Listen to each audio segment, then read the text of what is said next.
청취자 여러분께 먼저 말씀드리는 것이 있습니다. 이제부터 들으시게 될 이야기는 실제 사건을 기반으로 한 재구성입니다. 2024년 서울에서 발생한 보이스피싱 사건으로 50대 은행 지점장이 단 4시간 만에 4천만 원을 잃은 그 사건입니다. 피해자의 신원 보호를 위해 일부 내용은 각색했지만 사건의 본질과 수법, 그리고 그 과정에서 느꼈을 공포와 절망, 모두 실제 그대로입니다. 그럼 박준혁 씨의 이야기를 시작하겠습니다. 아빠, 수진아, 무슨 일이야? 어디야? 다친 거야?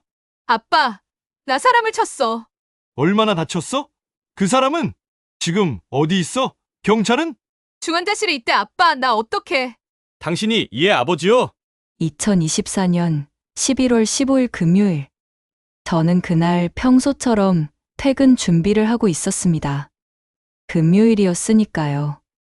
주말이 기다리고 있었고, 아내와 함께 모델하우스를 보러 갈 계획도 있었죠. 내년에 딸이 결혼하면 지금 살고 있는 집은 물려주고 아내와 저는 조금 작은 아파트로 옮길 생각이었습니다. 평범하고 따뜻한 금요일 오후였습니다. 책상 위에 놓인 핸드폰이 진동하기 시작했습니다. 화면에는 딸인 수진이 이름이 떴습니다. 별다를 것 없는 전화라고 생각했습니다. 하루에도 몇 번씩 연락을 주고받으니까요. 여보세요? 그 순간 들려온 건 낯선 공기였습니다. 울음 섞인 호흡, 떨리는 목소리, 그리고 간신히 짜낸 듯한 한마디.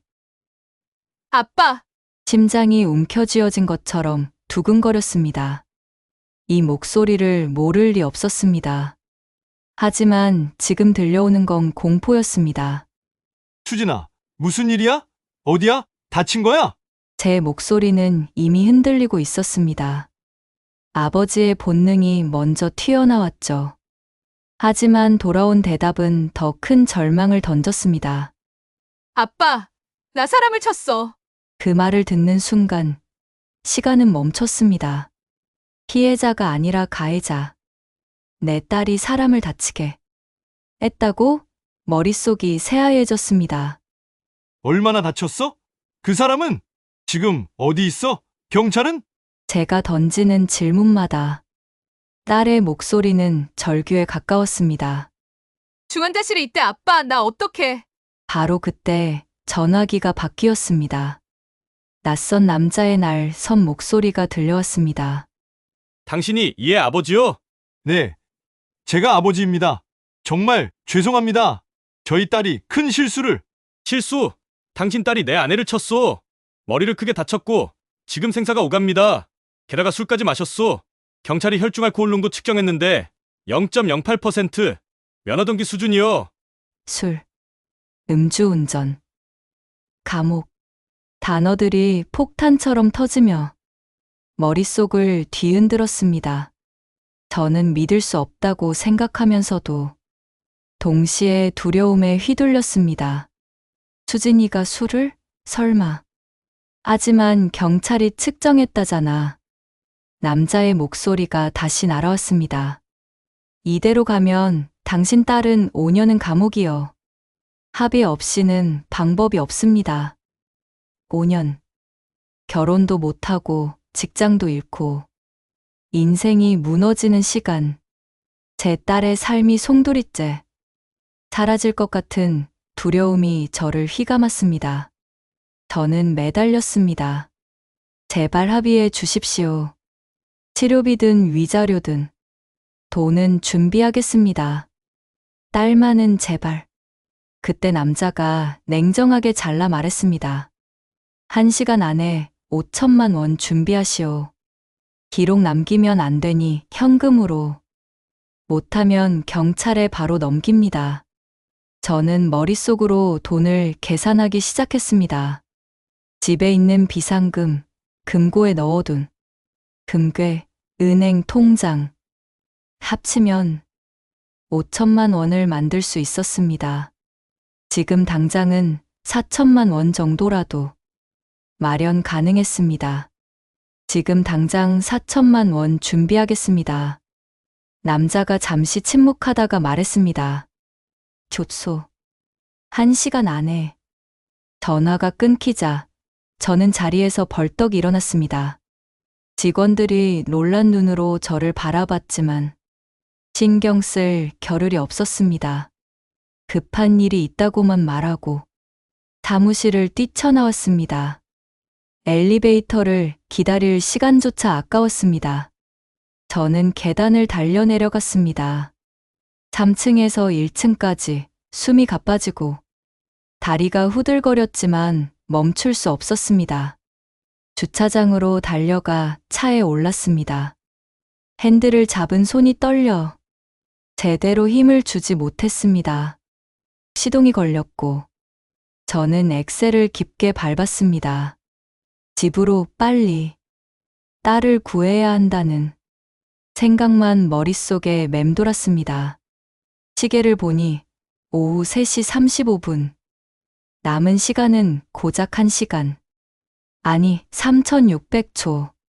시간과의 싸움이 시작된 것이었습니다. 집으로 달리는 동안 제 머릿속은 수천 가지 생각으로 뒤엉켜 있었습니다. 평소 같으면 강남에서 일산까지 40분은 좋게 걸릴 길. 하지만 금요일 오후 도로는 이미 막혀 있었죠. 저는 차선을 바꾸며 신호등이 노란불로 바뀌면 주저없이 엑셀을 밟았습니다. 평소라면 절대 하지 않았을 위험한 운전. 하지만 지금은 평소라는 게 사라진 시간이었습니다. 핸들을 잡은 손이 땀으로 젖어 미끄러졌습니다. 괜찮을 거야. 돈만 주면 돼. 합의하면 끝이야. 수진이는 무사할 거야. 혼잣말을 되뇌며 심장이 터질 듯 뛰었습니다. 핸드폰이 울렸습니다. 떨리는 손으로 받았습니다. 어디쯤 왔소? 곧 도착합니다. 10분이면 집에 갑니다. 서두르시오. 경찰이 오기 전에 끝내야 하니까. 뚝 끊어진 전화. 저는 다시 엑셀을 밟았습니다. 오후 4시 10분 집에 도착했습니다. 평소 40분 걸리던 길을 35분 만에 도착했죠. 현관 비밀번호를 누르는데 손가락이 덜덜 떨려 2번이나 실패했습니다. 3번째에서야 문이 열렸습니다. 아내는 친정에 가 있었습니다. 다행이라고 생각했습니다. 아내가 있었다면 말려서 시간이 지체됐을 테니까요. 곧장 침실 옷장 뒤 금고를 열었습니다. 6자리 비밀번호, 결혼기념일. 손끝이 떨렸지만 정확히 눌렸습니다. 문이 열리자 빽빽하게 묶인 지폐 뭉치가 보였습니다. 10,000원권, 지폐 2,000장, 비상금 2천만 원. 저는 그것을 꺼내 가방에 넣었습니다. 묵직한 무게가 어깨에 그대로 내려앉았습니다. 서재 책장 뒤에 또 다른 금고를 열었습니다.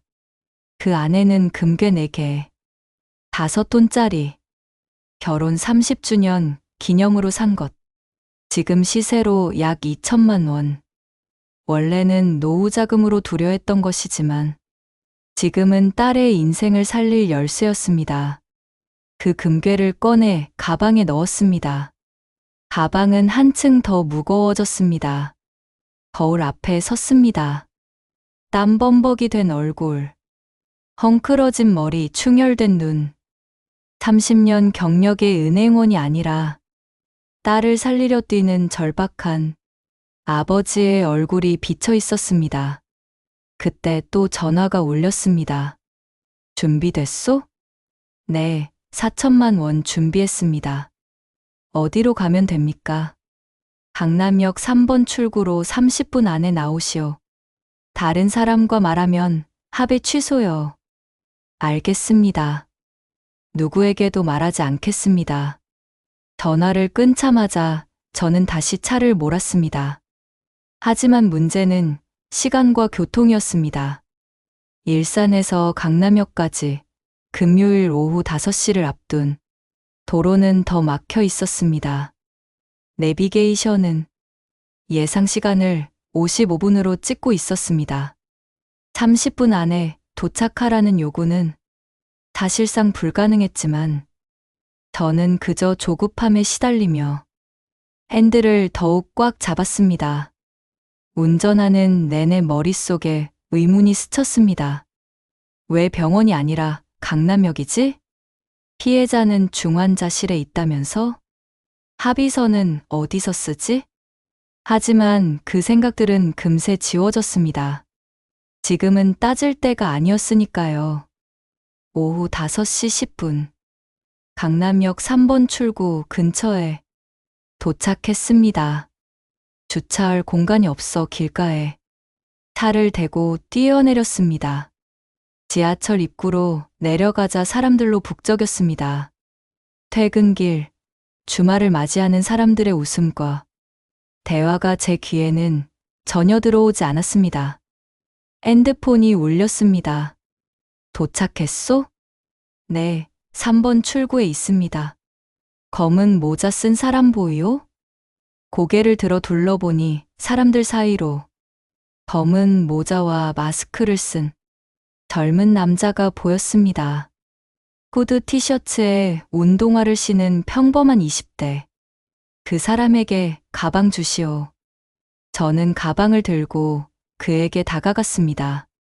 가방 안에는 4천만 원의 현금과 금괴, 딸의 결혼 자금, 제 노후 준비금, 30년간 모은 피 같은 돈이 들어 있었습니다. 남자는 아무 말도 하지 않고 손만 내밀었습니다. 저는 그 손에 가방을 건넸습니다. 남자가 무게를 확인하듯 가방을 들어 올리더니 아무 말 없이 돌아섰습니다. 그리고 사람들 속으로 사라졌습니다. 그 순간 제 다리에 힘이 풀렸습니다. 핸드폰이 다시 울렸습니다. 확인했소. 금액 맞소. 합의서는 우편으로 보내겠소. 제 딸은 괜찮은 겁니까? 경찰 부르지 않기로 했으니 이제 걱정 마시오. 내 아내도 크게 다치진 않았소. 이 정도면 충분하오. 정말입니까? 감사합니다. 정말 감사합니다. 전화가 끊겼습니다. 저는 그 자리에서 주저앉고 싶었습니다. 하지만 수많은 사람들 속이라 애써 정신을 붙잡고 지상으로 올라왔습니다. 차에 올라 시동을 걸었지만 핸들을 쥔 손가락이 격년처럼 떨렸습니다. 저는 결국 핸들에 머리를 기대고 울음을 삼켰습니다. 끝났다. 딸을 구했다. 4천만 원으로 수진이를 살렸다. 그런데도 이상했습니다. 안도감이 오지 않았습니다. 오히려 가슴속이 텅 비고 찜찜했습니다. 무언가 잘못된 것 같았습니다. 준혁은 핸드폰을 꺼내 딸에게 전화를 걸었습니다. 괜찮은지 확인해야 했으니까요. 신호음. 그리고 딸이 받았습니다. 여보세요, 아빠? 밝은 목소리. 멀쩡한 목소리. 아무 일도 없었다는 듯한 목소리. 수진아, 괜찮아? 네, 뭐가요? 저 괜찮은데요. 아빠 무슨 일 있으세요? 준혁은 얼어붙었습니다. 핸드폰이 제 손에서 미끄러져 떨어졌습니다. 시계는 저녁 7시를 가리키고 있었고 창밖에는 이미 어둠이 내려앉아 있었습니다. 숨이 막혔습니다. 가슴이 조여오고 심장은 금방이라도 폭발할 것처럼 쿵쾅거렸습니다. 4천만 원. 제 인생의 일부, 가족의 미래, 딸의 결혼 자금과 아내와 함께 준비해온 노후 자금이 단 몇 시간 만에 사라졌다는 현실이 제 눈앞에 펼쳐졌습니다. 평생 지켜온 원칙과 경계심, 30년 금융 경력이 단 한 통의 전화 앞에서 무너져 내렸습니다. 오후 3시 20분에 전화를 받았고 지금이 7시. 고작 3시간 40분 만에 제 인생은 산산이 부서졌습니다. 저는 머리를 감싸주며 중얼거렸습니다. 아니야, 이건 꿈이야. 잠에서 깨면 괜찮을 거야. 하지만 차 안에는 차갑게 식어가는 현실만이 남아 있었습니다. 가방은 사라지고 금고는 텅 비었습니다. 통장 잔고는 바닥을 드러냈습니다. 남은 건 공허함과 절망뿐이었습니다. 저는 누구보다 보이스피싱을 잘 안다고 생각했습니다. 매일 직원들에게 주의하라고 교육했습니다. 모르는 번호 조심하라고, 검찰이나 경찰을 사칭하면 바로 끊으라고, 자녀를 사칭해도 반드시 확인하라고. 그런데 정작 저는 확인하지 않았습니다. 딸의 번호로 다시 걸어보기만 했어도, 불과 3분만 시간을 가졌어도 모든 것이 달라졌을 텐데. 하지만 저는 그러지 못했습니다. 왜냐하면 그 목소리가 너무도 진짜였으니까요. 27년 동안 들어온 그 목소리, 울음 섞인 떨림, 아빠를 부르는 호소. 이성은 뒤로 밀려났고 아버지의 본능이 저를 지배했습니다. 딸을 구해야 한다. 지금 당장. 그 한 생각이 저를 파멸로 몰고 갔습니다. 저는 떨리는 손으로 핸드폰을 들어 다시 전화를 걸었습니다. 딸을 사칭했던 그 번호, 합의금을 요구했던 그 번호. 하지만 신호조차 울리지 않았습니다. 전원이 꺼져 있었습니다. 순간 머릿속에 번개처럼 스쳤습니다. 선불폰이구나. 이미 버렸겠지. 추적은 불가능하겠지. 저는 결국 112를 눌렀습니다. 경찰관의 목소리가 들렸습니다. 무슨 일이십니까? 보이스피싱 당했습니다. 현금으로 직접 만나서. 잠시 정적이 흘렀습니다. 경찰관의 목소리가 낮아졌습니다. 직접 만나셨다고요? 그럼 추적이 어렵습니다. 계좌이체가 아니면 흔적이 남지 않거든요. 그 말은 제 심장을 2번째로 무너뜨렸습니다. 잡히지 않을 거라는 뜻, 되찾지 못할 거라는 의미. 그날 밤 아내에게 사실을 털어놓았습니다. 아내는 처음엔 아무 말도 하지 못했습니다. 눈물을 흘리며 한참을 바라보더니 낮게 속삭였습니다. 당신이 은행원인 당신이. 저는 고개를 들 수 없었습니다. 며칠 동안 출근조차 할 수 없었습니다. 병가를 내고 집 안에 틀어박혀 있었습니다. 머릿속은 왜를 되뇌는 질문으로 가득했습니다. 왜 딸에게 직접 전화하지 않았을까? 왜 아내와 상의하지 않았을까? 왜 경찰에 먼저 연락하지 않았을까? 수백 번 생각했지만 답은 나오지 않았습니다. 현실은 바뀌지 않았습니다. 4천만 원은 사라졌고 범인은 잡히지 않았습니다. CCTV에는 남자의 얼굴조차 제대로 찍히지 않았습니다. 경찰은 조직 말단이라 추적이 어렵다고 했습니다.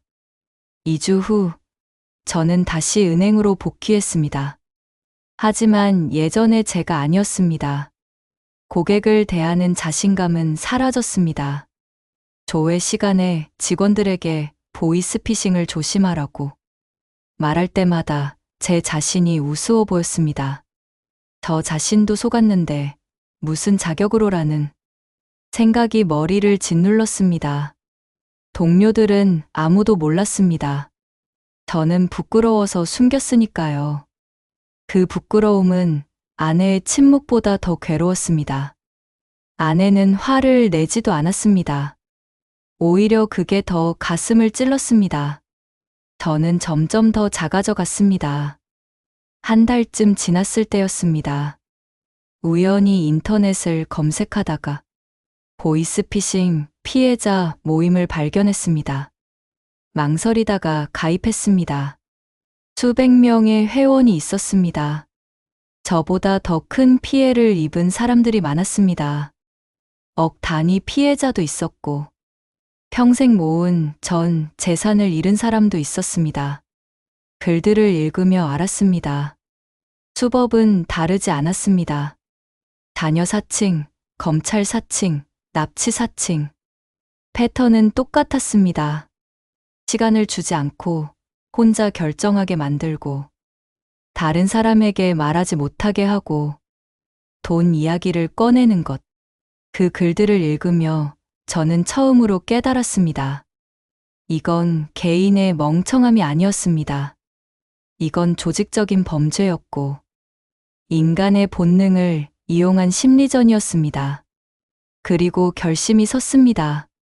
더 이상 숨지 않겠다고, 제 이야기를 나누겠다고, 부끄러움 뒤에 숨어 있지 않고, 이 경험을 교훈으로 만들어 다른 사람들이 당하지 않도록 돕겠다고.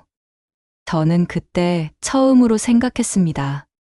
내가 잃은 4천만 원, 만약 누군가를 구할 수 있다면 헛되지 않을 수도 있겠구나.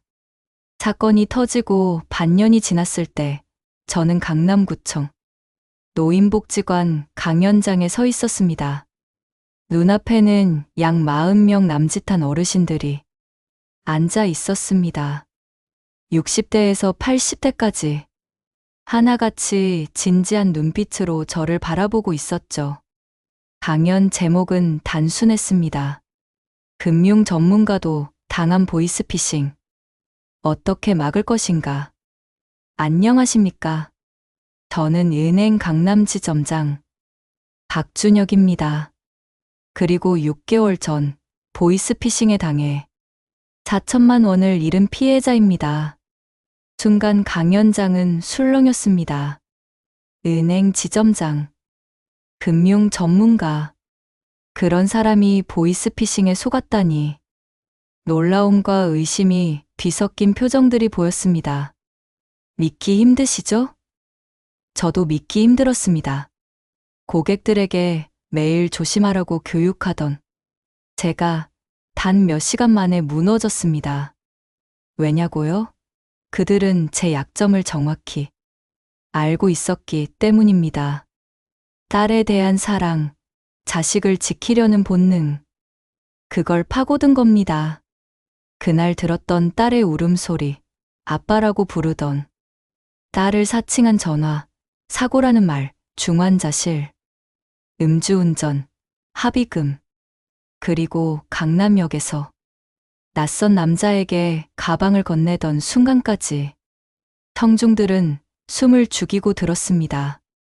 하지만 여러분, 이건 막을 수 있었습니다. 제가 알았더라면, 제가 조금만 냉정했더라면, 그 말과 함께 저는 화이트보드에 크게 적었습니다. 보이스피싱, 대응법 10가지. 첫 번째, 전화를 끊고 직접 확인하십시오. 저는 목소리를 높였습니다. 그게 가장 중요합니다. 가족이라고 해도 무조건 끊으십시오. 그리고 원래 번호로 다시 전화하십시오. 단 3분이면 진실이 드러납니다. 저는 그걸 하지 않았습니다.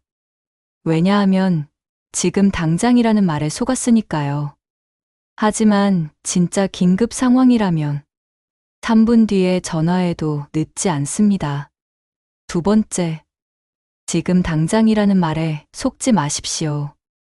범인들은 시간을 주지 않습니다. 30분 안에, 1시간 안에. 바로 그 점이 함정입니다.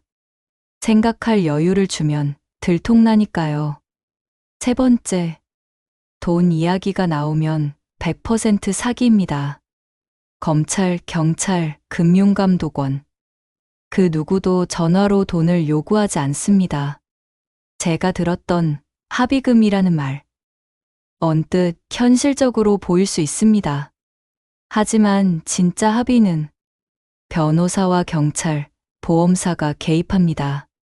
전화로 현금을 요구하는 일은 절대 없습니다. 네 번째, 혼자 결정하지 마십시오. 저는 아내에게 말하지 않았습니다. 범인들이 다른 사람에게 알리면 합의 취소라고 했거든요. 그 말에 속았습니다. 하지만 만약 아내와 상의했더라면, 단 1분이라도 의견을 들었더라면, 이런 피해는 막을 수 있었습니다. 성중 중 한 할머니가 고개를 끄덕였습니다. 5번째 일을 위해 먼저 전화하십시오. 의심이 된다면 주저하지 말고 112를 누르십시오. 경찰은 실제 사건인지 바로 확인해 줍니다. 검찰이나 경찰을 사칭하는 경우가 많습니다. 그럴 땐 대표 번호로 직접 확인하면 됩니다. 6번째, 대면 요구는 100% 사기입니다. 공공기관이 직접 만나서 현금을 받는 일은 없습니다. 계좌 이체조차 수상한데 대면으로 현금을 달라? 그건 조직범죄입니다. 7번째, 개인정보 절대 노출 금지. 계좌번호, 비밀번호, 주민등록번호, 공인인증서, OTP 단 하나도 말해서는 안 됩니다. 요즘은 금융사고 조사라며 계좌를 공유하라고 요구하는 경우가 많습니다. 절대 응하면 안 됩니다. 8번째, 통화를 녹음하십시오. 대부분의 스마트폰에 녹음 기능이 있습니다. 의심스러운 통화라면 녹음부터 하십시오. 나중에 경찰에 증거를 제출할 수 있고, 다시 들으면 수상한 점을 찾을 수도 있습니다.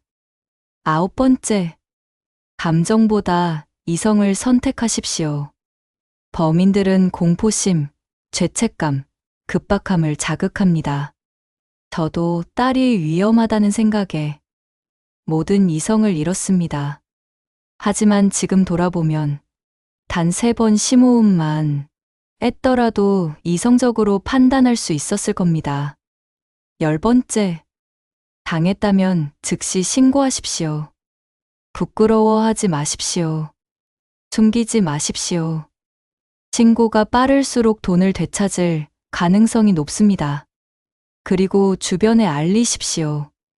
당신의 경험이 다른 사람을 구할 수 있습니다. 화이트보드에 빼곡히 적힌 10가지 문장을 가리키며 저는 말했습니다. 이 10가지를 꼭 기억해 주십시오. 그리고 가족들과 나누십시오. 오늘 집에 가시면 자녀들과도 반드시 공유하시길 바랍니다. 그때 한 할아버지가 손을 들었습니다.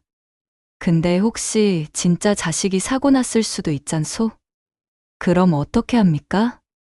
저는 고개를 끄덕이며 대답했습니다. 좋은 질문입니다.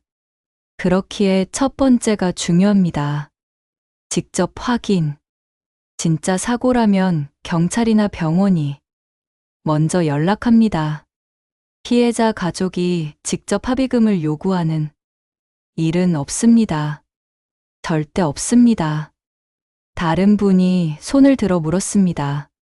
그럼 가족끼리 미리 정해둔 암호 같은 게 있으면 좋겠네요. 저는 환하게 웃으며 말했습니다. 맞습니다. 가족끼리만 아는 질문과 답을 정해 두십시오. 엄마 오늘 점심 뭐 드셨어? 된장찌개. 이런 식으로요. 목소리를 AI로 복제해도 기억까지는 훔치지 못합니다. 청중들 사이에서 작은 웅성거림이 퍼졌습니다. 메모를 하는 손길이 분주해졌습니다. 강연이 끝나자 몇몇 어르신들이 다가왔습니다. 고맙습니다. 덕분에 꼭 조심하겠습니다. 오늘 배운 거 자식들한테 바로 알려야겠어요. 한 할아버지는 제 손을 꼭 잡으며 말했습니다. 지점장님, 용기 내주셔서 감사합니다. 부끄러우셨을 텐데. 저는 고개를 끄덕이며 대답했습니다. 처음엔 부끄러웠습니다. 하지만 이제는 아닙니다. 제 실수가 누군가를 구할 수 있다면 그 4천만 원이 헛되지 않은 거니까요. 마지막으로 제 이야기를 나눈 뒤로 오히려 마음이 가벼워졌습니다. 6개월이 지나고 저는 한 달에 2번씩 강연을 다니기 시작했습니다. 노인복지관, 주민센터, 은행 고객 세미나, 교회 모임. 초청이 오면 어디든 갔습니다. 점점 제 이야기가 누군가의 삶을 지킨다는 사실을 알게 되면서 오히려 강연장이 제 삶의 새로운 무대가 되었습니다. 마지막으로 저는 여전히 후회합니다. 금고에서 현금을 꺼내 가방에 넣던 순간, 강남역에서 낯선 남자에게 건네던 순간, 차 안에서 떨며 핸들을 붙잡던 순간, 그 모든 장면이 지금도 생생합니다. 하지만 이제는 압니다. 다시는 같은 실수가 나오지 않게 하겠다는 다짐. 여러분, 기억하십시오. 당신의 작은 행동 하나가 또 다른 가족의 인생을 구할 수 있습니다. 오늘 이야기 재미있게 보셨나요? 여러분의 추억과 생각도 댓글로 남겨주세요. 늘 건강하시고 다음 이야기에서 또 만나요. 감사합니다.